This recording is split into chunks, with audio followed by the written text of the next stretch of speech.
नमस्कार, स्वागत आप सभी का यूट्यूब चैनल नॉलेज टीवी। सभी हरियाणा वासियों के लिए अभी अभी 11 जबरदस्त घोषणाएं, आदेश, ऐलान क्या है पूरी अपडेट, आइए देखते हैं। हरियाणा की हर छोटी से बड़ी योजना, घोषणा, आदेश, निर्णय, फैसला सभी की जानकारी के लिए सब्सक्राइब जरूर कर लें।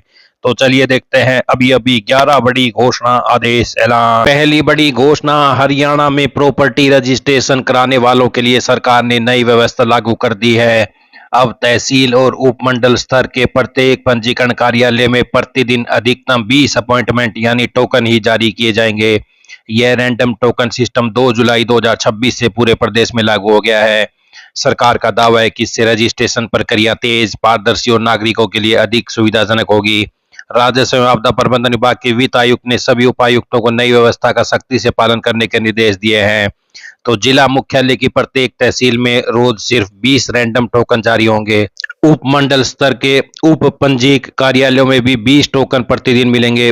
उप तहसीलों में पुरानी व्यवस्था पहले की तरह जारी रहेगी। टोकन रैंडम तरीके से जनरेट होंगे, किसी को प्राथमिकता नहीं मिलेगी। सभी आवंटित टोकन पर तय समय में रजिस्ट्रेशन पूरा कराना अधिकारियों की जिम्मेदारी होगी। तो हरियाणा में प्रॉपर्टी रजिस्ट्री के नियम बदले, अब तहसील में रोज सिर्फ 20 अपॉइंटमेंट, रैंडम टोकन सिस्टम लागू, वीआईपी एंट्री खत्म होगी। तो सरकार का कहना है कि रैंडम टोकन सिस्टम लागू होने से वीआईपी ट्रीटमेंट, पक्षपात और सिफारिश की गुंजाइश खत्म होगी। साथ ही जल्दी अपॉइंटमेंट दिलाने के नाम पर लोगों से पैसे वसूलने वाले बिचौलियों और एजेंटों पर भी रोक लगेगी। तो ये बड़ी अपडेट। आइए अगली बड़ी घोषणा देखते हैं। कैबिनेट मंत्री कृष्णलाल पंवार ने कहा कि हरियाणा में ग्रामीण मजदूरों के लिए शुरू की गई विकसित भारत रोजगार एवं आजीविका मिशन वीबीजी रामजी स्कीम के तहत श्रमिकों को देश में सबसे ज्यादा 409 रुपए प्रतिदिन मजदूरी यानी दिहाड़ी मिलेगी। पूरे देश में हरियाणा पहला राज्य है जिसमें यह मजदूरी 409 रुपए सबसे ज्यादा है। पहले 400 रुपए तय किए गए थे। बड़ा बदलाव यह किया गया है कि मजदूरी का भुगतान अब 15 दिन की बजाय 7 दिन के अंदर किया जाएगा। अगर भुगतान में किसी कर्मचारी की लापरवाही सामने आती है तो उस पर अब 10,000 रुपए की पेनल्टी लगेगी, जबकि पहले यह राशि सिर्फ 1,000 रुपए थी। फर्जीवाड़ा रोकने के लिए बायोमेट्रिक से हाजिरी भी लगेगी। स्कीम के लिए ऑनलाइन पंजीकरण कराना होगा। वेरिफिकेशन के बाद 15 दिन के अंदर काम दिया जाएगा। अगर तय समय में काम नहीं मिला तो उसे 100 रुपए हर रोज बेरोजगारी भत्ता दिया जाएगा। साल में 125 दिन रोजगार मिलेगा और मजदूरी सीधे बैंक खाते में भेजी जाएगी। तो वहीं 60 दिन की मिलेगी छुट्टी। पात्र को फसल की बुआई और कटाई के समय 60 दिन तक छुट्टी की सुविधा रहेगी। इस स्कीम के तहत 318 तरह के काम होंगे। इनमें जल संरक्षण, तालाबों का विकास, ग्रामीण सड़कें, कृषि और आजीविका से जुड़े कार्य, जलवायु परिवर्तन से निपटने के प्रयास, आपदा प्रबंधन, पशुपालन, मत्स्य पालन, भंडारण, ग्रामीण बाजार और कौशल विकास जैसे काम शामिल हैं। ईडब्ल्यूएस वर्ग के आईटीआई विद्यार्थियों के लिए बड़ी सौगात, अब मिलेगा 2,000 रुपए तक का मासिक स्टाइपेंड। तो ये हरियाणा सरकार का आईटीआई में बढ़ावा देने के लिए बड़ी घोषणा। आइए अगली बड़ी घोषणा देखते हैं। प्रदेश सरकार की ओर से प्रॉपर्टी टैक्स बकायेदारों को दी गई ब्याज माफी की राहत अब समाप्त हो गई है। 30 जून तक बकाया टैक्स जमा नहीं कराने वाले संपत्ति मालिकों को मूल टैक्स के साथ नियमानुसार पूरा ब्याज भी चुकाना होगा।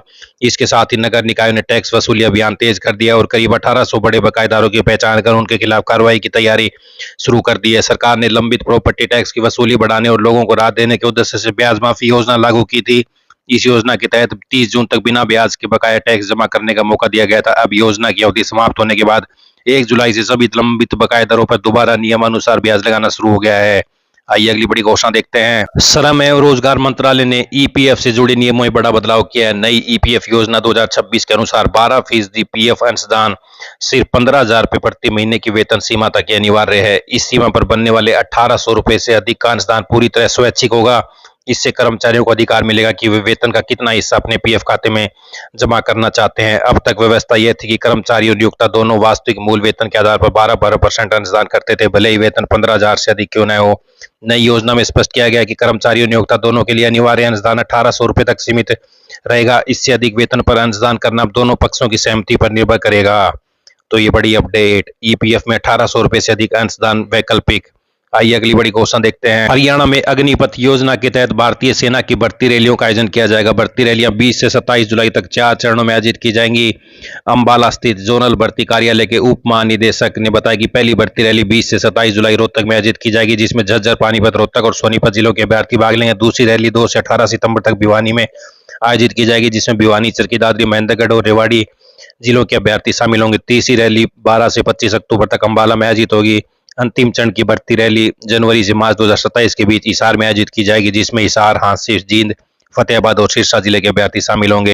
तो 20 जुलाई से 4 चरण में होगी अग्निवीर की भर्तियां। प्रदेश सरकार ड्यूल सिस्टम ऑफ ट्रेनिंग के माध्यम से तकनीकी शिक्षा को सीधे उद्योगों से जोड़ने की पहल कर रही है। तो प्रशिक्षण के साथ हर महीने मिलेंगे 2,000 रुपए। इस पहल के तहत विद्यार्थियों को उद्योगों में आधुनिक मशीनों पर प्रशिक्षण के साथ प्रति महीने 2,000 की प्रोत्साहन राशि भी दी जाएगी। तो ये बड़ी अपडेट। ITI दाखिले में ट्रेंड संस्थान का विकल्प अब भरने शुरू हो गए हैं। 15 तक विकल्प भरने और नए आवेदन का भी मौका है। हरियाणा में ITI संस्थानों में दाखिले के लिए पंजीकरण करा चुके अभ्यर्थी 3 जुलाई से अपनी पसंद के ट्रेड और संस्थान के विकल्प का चयन कर सकेंगे। तो वहीं नए अभ्यर्थियों के आवेदन भी 15 जुलाई तक स्वीकार किए जाएंगे। तो ITI एडमिशन को लेकर बड़ी घोषणा आई। अगली बड़ी घोषणा देखते हैं। हरियाणा विद्यालय शिक्षा बोर्ड ने सेकेंडरी व सीनियर सेकेंडरी कंपार्टमेंट आदि की जुलाई में होने वाली एक दिवसीय परीक्षा के प्रवेश पत्र बोर्ड की आधिकारिक वेबसाइट पर लाइव कर दिए। परीक्षार्थी लिंक से पिछला अनुक्रमांक, पिता का नाम, माता का नाम भरते हुए डाउनलोड कर सकते हैं। 50,867 विद्यार्थी इस परीक्षा में बैठेंगे। तो सेकेंडरी और सीनियर सेकेंडरी परीक्षा के प्रवेश पत्र जारी आई। अगली बड़ी घोषणा देखते हैं। हरियाणा के उच्च शिक्षा विभाग ने विभिन्न कॉलेजों में BA, BSc, BCom, BBA और BCA आदि स्नातक कक्षा में दाखिले के लिए आवेदन की अंतिम तिथि को बढ़ाकर 12 जुलाई करने के बाद अब मेरिट लिस्ट जारी करने और फीस भरने का एक बार फिर नया शेड्यूल जारी कर दिया है। पहली प्रोविजनल मेरिट लिस्ट 21 जुलाई को जारी होगी, ताकि कोई आपत्ति हो तो उसे दूर कर दिया जाए। पहली फाइनल मेरिट लिस्ट 22 जुलाई को होगी। इस लिस्ट में जिन विद्यार्थियों का नाम आएगा वो 23 से 27 जुलाई तक फीस भर सकेंगे। दूसरी प्रोविजनल मेरिट लिस्ट 28 को होगी। दूसरी फाइनल लिस्ट 29 को होगी। इस लिस्ट में जिन विद्यार्थियों का नाम आएगा वो 30 जुलाई से 3 अगस्त तक फीस भर सकेंगे। 4 अगस्त से शुरू होगी ओपन काउंसलिंग। तो ये बड़ी अपडेट। आइए अगली बड़ी घोषणा देखते हैं। हरियाणा सरकार ने हिसार जिले के गांव मंगाली को लेकर एक बड़ा फैसला किया है। मंगाली गांव को हरियाणा स्वर्ण जयंती महाग्राम विकास योजना के तहत शामिल कर लिया गया है। इस संबंध में विकास एवं पंचायत विभाग के निदेशक की ओर से लोक स्वास्थ्य अभियांत्रिकी विभाग के इंजीनियर इन चीफ को लिखित आदेश जारी कर दिया है। सरकारी आदेशों के अनुसार मुख्यमंत्री की मंजूरी के बाद मंगाली गांव को महाग्राम घोषित किया गया है। इसके दायरे में मंगली क्षेत्र की कुल 5 ग्राम पंचायतें आएंगी। इसमें मंगली आकलन, मंगली डाणी जाटन, मंगली जारा, मंगली मोहब्बत और मंगली सूरतिया शामिल हैं। तो यह आदेश जारी कर दिया है। पत्र जारी होने पर विधायक ने मुख्यमंत्री नायब सैनी का आभार जताया है। तो ये बड़ी अपडेट आई। अगली बड़ी घोषणा देखते हैं। हरियाणा पुलिस कांस्टेबल पुरुष भर्ती प्रक्रिया के लिए HSSC ने अभ्यर्थियों के एडमिट कार्ड जारी कर दिए हैं। HSSC ने 6 दिनों के लिए 6 से 11 जुलाई तक जिन अभ्यर्थियों के PST है उनका शेड्यूल जारी किया है।